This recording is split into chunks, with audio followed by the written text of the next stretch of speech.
Hello and welcome to my channel Nikhat online teaching. आज की जो हम थ्योरी करने वाले हैं, हम लर्निंग की थ्योरी करने वाले हैं। हम ईएल थॉर्नडाइक की थ्योरी ऑफ लर्निंग करेंगे। ये हमारी लर्निंग की फर्स्ट थ्योरी है और इससे पहले लर्निंग क्या होता है और उसके बारे में और बहुत सारी चीज़ें हैं। लर्निंग कर्व, लर्निंग प्लेट्यू, वो मैं पिछली वीडियोज़ में कर चुकी हूँ। आप प्लीज़ उसको जाके देखिए और उनके लिंक जो है वो मैं डिस्क्रिप्शन बॉक्स में आपको दे दूँगी। तो आज का जो हमारा टॉपिक है वो है ईएल थॉर्नडाइक की थ्योरी ऑफ लर्निंग है। So let's begin with your online tutor Nikhat Unnesa. तो ये शॉर्ट बायो है ईएल थॉर्नडाइक की। एडवर्ड ली थॉर्नडाइक इनका नाम था पूरा। और आपको कहीं कहीं एडवर्ड थॉर्नडाइक भी लिखा हुआ आ जाएगा, कहीं ईएल थॉर्नडाइक लिखा आएगा, कहीं कहीं एडवर्ड ली थॉर्नडाइक भी लिखा आ जाएगा, तो आप उसमें कंफ्यूज मत होइएगा। And he was an American psychologist. He was born on 31 August 1874 and died 9 August 1949। और ये बॉर्न भी यूएस में हुए थे, उनकी डेथ भी यूएस में ही हुई थी। He was known for father of educational psychology, law of effect, behaviour modification. इन कामों के लिए इनको जाना जाता था। His work on comparative psychology and the learning process led to the theory of connectionism and helped lay the scientific foundation for educational psychology. इनकी जो थ्योरी थी, थ्योरी ऑफ लर्निंग, उसको हम थ्योरी ऑफ कनेक्शनिज्म भी कहते हैं। ये इसने बहुत ज़्यादा हेल्प की थी एजुकेशनल साइकोलॉजी में और आज हम इस थ्योरी के बारे में पूरा पढ़ेंगे। Before that I would like to request you to please subscribe my channel, also share with your friends. अपने फ्रेंड्स से भी शेयर कीजिए। और जो केवीएस के एग्जाम्स वगैरह देने वाले हैं, सीटेट देने वाले हैं, बीएड कर रहे हैं, उन सब के लिए ये बहुत इम्पॉर्टेंट है ये वाली थ्योरी। ये लर्निंग की थ्योरी है एडवर्ड ली थॉर्नडाइक की। सो लेट्स बिगिन विद इट। ये जो थ्योरी है at the theory of learning of EL Thorndike, इनको इन 3 नामों से और जाना जाता है। Theory of connectionism, trial and error theory, stimulus and response theory. तो अगर इनमें से कोई भी नाम आता है तो आप कंफ्यूज मत होइएगा कभी भी, ठीक है। तो ये जो थ्योरी, इनके ये नाम भी हैं। और सबसे कॉमन जो है वो है ट्रायल एंड एरर थ्योरी, जो सबसे कॉमन नेम है। So basically, it is the method of learning in which various responses are tentatively tried and some discarded until a solution is attained. तो इसमें क्या होता है, ये ऐसा मेथड ऑफ लर्निंग है जिसके अंदर काफी रिस्पॉन्सेज जो हैं वो ट्राई किए जाते हैं, ठीक है। और इसमें से कुछ डिस्कार्ड कर दिए जाते हैं क्योंकि उससे सक्सेस नहीं मिलती है, और जब तक सॉल्यूशन नहीं मिलता है तब तक बार बार किया जाता है प्रोसेस। और उसके बाद जब जिस प्रोसेस से, जिस रिस्पॉन्स से हमें सक्सेस नहीं मिलती है, जो मतलब फेल हो जाता है, उसको हम हटा देते हैं, डिस्कार्ड कर देते हैं। और जिससे हमें थोड़ी बहुत भी सक्सेस मिलती है उसको हम इंक्लूड करते हैं, उसी में और मॉडिफिकेशन भी कर देते हैं। अब इसको हम थोड़ा एलोबरेट करके आगे देखेंगे। ये इजी डायग्राम में आप इसको समझ लीजिए। यहाँ पे हमने सबसे पहले क्या किया है, हमने ट्राई किया है, कोशिश की किसी चीज की। फिर उसके बाद अगर हमें फेलियर मिलता है, ठीक है, तो हम क्या करेंगे, हम दोबारा से ट्राई करेंगे, ठीक है। और अगर फिर से हमें फेलियर मिल जाता है, फिर से फेलियर अगर मिला तो फिर क्या करेंगे, फिर से दोबारा से ट्राई करेंगे। फिर से अगर हमें फेलियर मिलता है तो हम फिर से दोबारा से ट्राई करेंगे। और अगर हमें सक्सेस मिल जाती है, इस टाइम पे सक्सेस मिल जाती है, मतलब हम कितनी बार, बहुत सारी बार ट्राई करने के बाद तो ऑब्वियसली है कि हमें सक्सेस मिल जाएगी।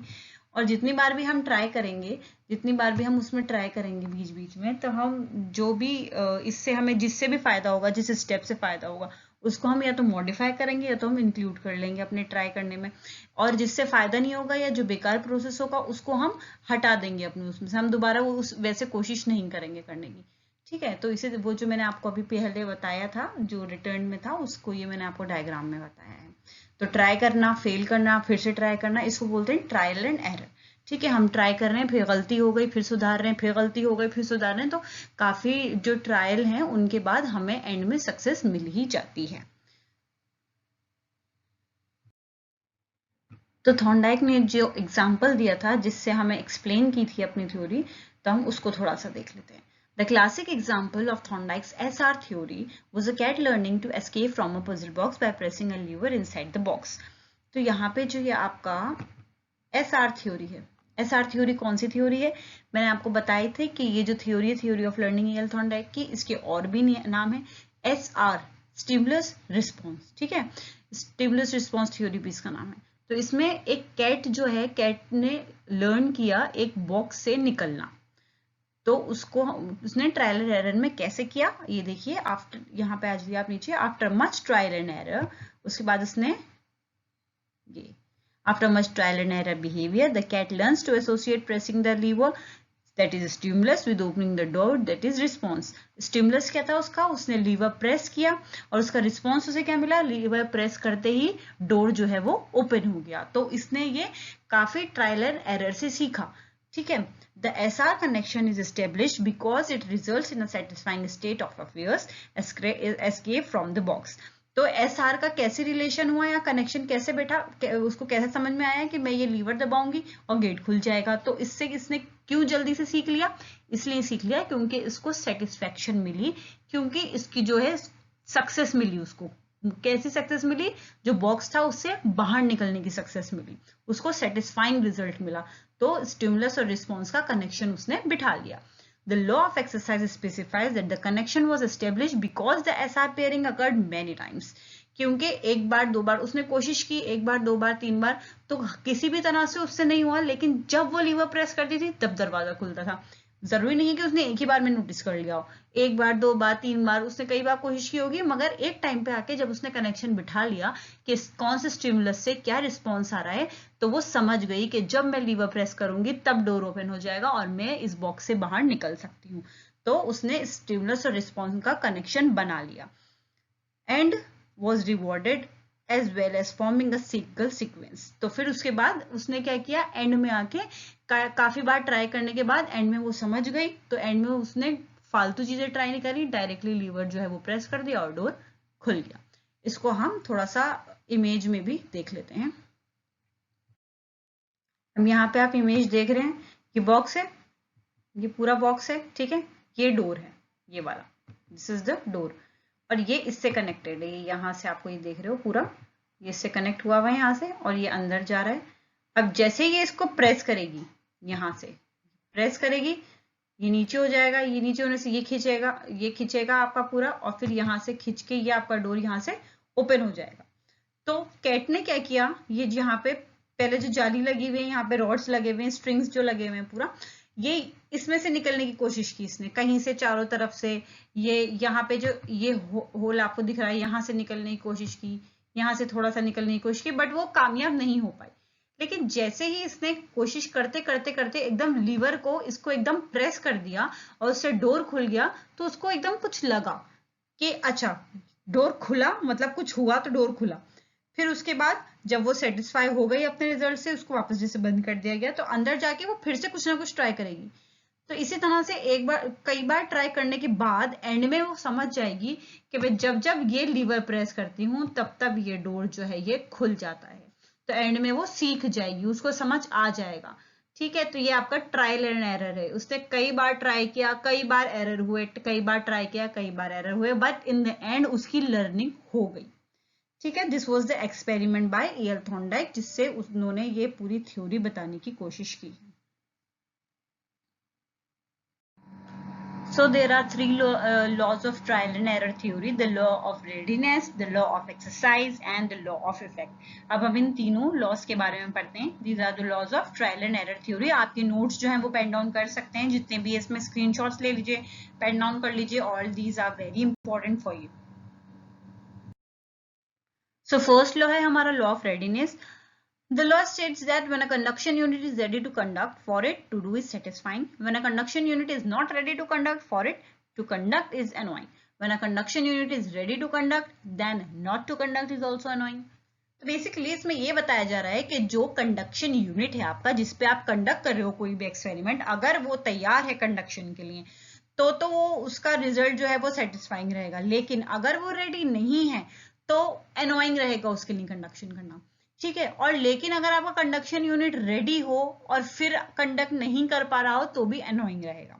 तो बेसिकली लॉ ऑफ रेडीनेस जो है, मतलब तैयार होना बहुत जरूरी है कंडक्शन यूनिट को उस चीज के लिए. और तैयार वो कैसे होगा, जब तक कि कोई ड्राइव और मोटिवेशन नहीं होगा तब तक वो रेडी नहीं होगा. अब ये जो एक्सपेरिमेंट था कैट वाला, इसमें से पजल बॉक्स में से क्यों आना चाहती थी बाहर कैट, इसलिए आना चाहती थी क्योंकि बाहर उसको एक फिश दिख रही थी और वो बहुत भूखी थी कैट, इस वजह से उसको बाहर जाके वो फिश खानी थी.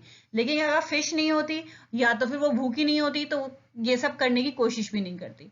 इस वजह से पूरा इसको प्लान किया गया, पूरा तैयार किया गया, उसके बाद उसको लर्निंग कराई गई है.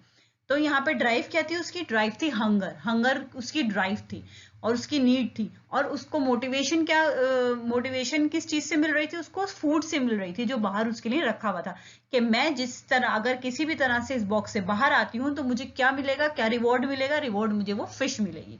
तो उसके लिए उसको रेडी होना बहुत जरूरी था, कंडक्शन यूनिट यानी कैट को रेडी होना बहुत जरूरी था।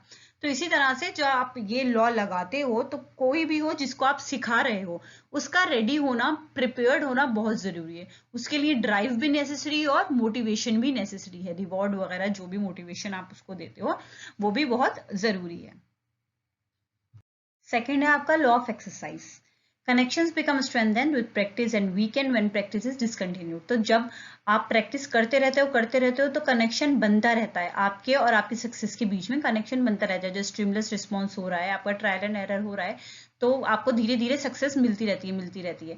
लेकिन अगर आपके जो प्रैक्टिस है वो डिसकंटिन्यू रहती है तो फिर वो वीक हो जाता है। क्यों? क्योंकि जब आपके डिसकंटिन्यू रह गई, फिर से दोबारा से आपको करना है, तो आप वो पिछली वाली चीजें जो है वो भूल जाते हो और आप वो जो गलत आप ट्राई होती है वो दोबारा लगा लेते हो।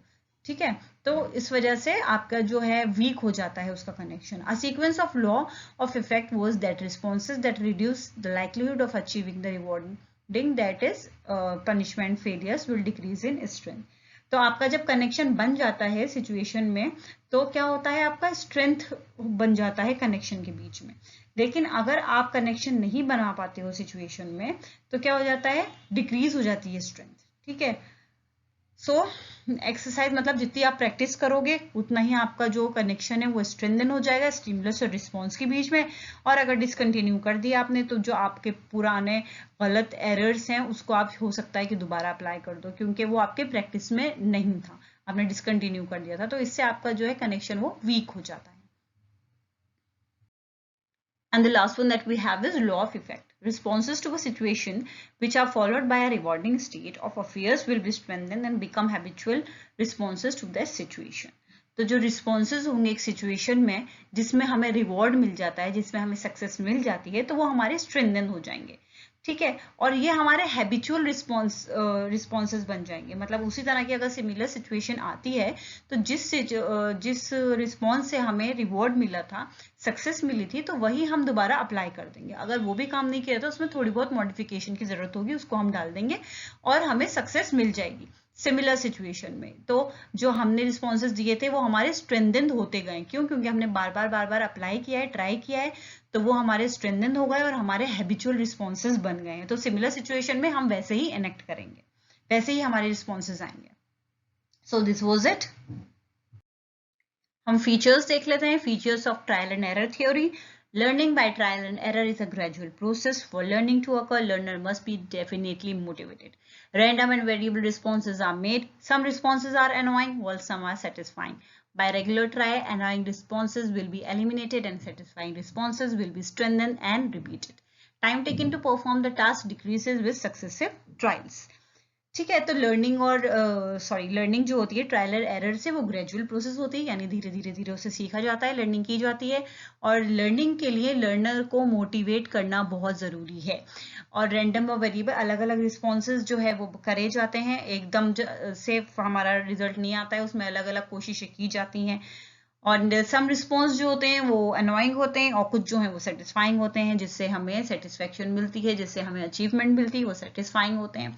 और रेगुलर ट्रायल से क्या होता है, रेगुलर ट्रायल से जो अनोइंग रिस्पॉन्सेज होते हैं, यानी जिससे हमें सेटिस्फेक्शन नहीं मिलती, रिजल्ट नहीं मिलता, वो धीरे धीरे एलिमिनेट हो जाते हैं, उसको हम दोबारा ट्राई नहीं करते हैं। और जो सेटिस्फाइंग रिस्पॉन्सेज होते हैं, जिससे हमें जो है सक्सेस मिलती है, उसको हम दोबारा रिपीट करते हैं, वो स्ट्रेंथन हो जाते हैं, उसे रिपीट करते हैं, उसे थोड़ा सा मॉडिफाई करके उसको दोबारा अप्लाई करते हैं।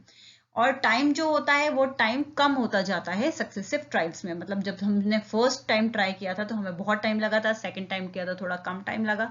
इस तरह से आते आते जब आप पूरा लर्न कर लोगे तो आपको ज़्यादा टाइम नहीं लगेगा और आपका जो टाइम है वो डिक्रीज हो जाएगा जब आप ट्राई करते जाओगे उस चीज़ को। सो दीज वो द फीचर्स। और ये जितने भी नोट्स हैं आप इनको प्लीज़ कॉपी कर लीजिए या तो इनके स्क्रीनशॉट्स ले लीजिए। All these are very important for you.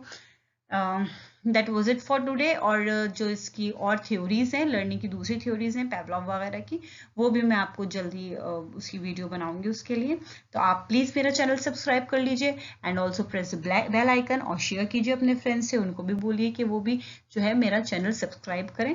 And this was it for today, आज की trial and error theory. I hope कि आपको समझ में आ गई होगी। अगर आपको कोई भी क्वेश्चंस हैं या अगर आपको कुछ लगा कि मैं मॉडिफाई कर सकती हूँ इन सब चीज़ों में, तो आप प्लीज़ कमेंट बॉक्स में कमेंट करके मुझे ज़रूर बताइएगा।